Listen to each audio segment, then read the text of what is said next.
There is a word that I'll use. It's called attachment.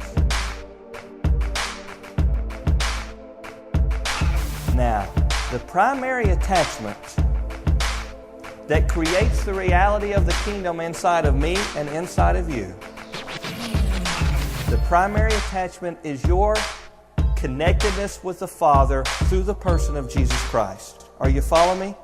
But we have these attachments, every single one of us, and they are things that we are connected to other than the Father, where we think that something or someone is the key to our happiness and our peace and our power. You know a good way to identify what your attachment is? Just think a minute of the prospect of not having it.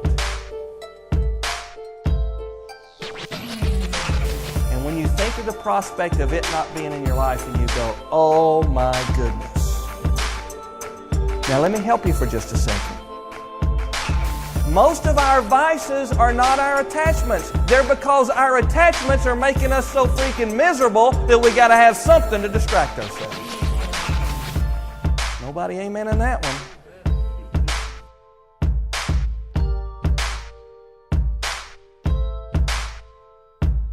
What's your attachment? What are you so attached to that you're convinced that if it's not like you think it needs to be or not like you want it to be, then you cannot be happy?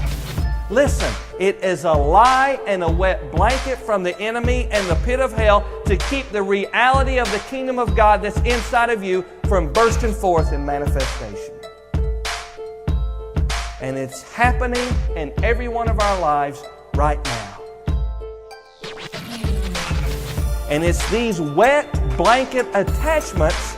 Listen, you've got to believe that your essential core essence of your born-again person is the kingdom of God, exuding righteousness, peace, joy, and power. But we've laid all these other things, and you've been put on top of there. This consumeristic culture that we live in lays it all on there. Unless you look a certain way or act a certain way or have certain things or people think a certain way about you, then you can't be happy and you can't experience peace and joy.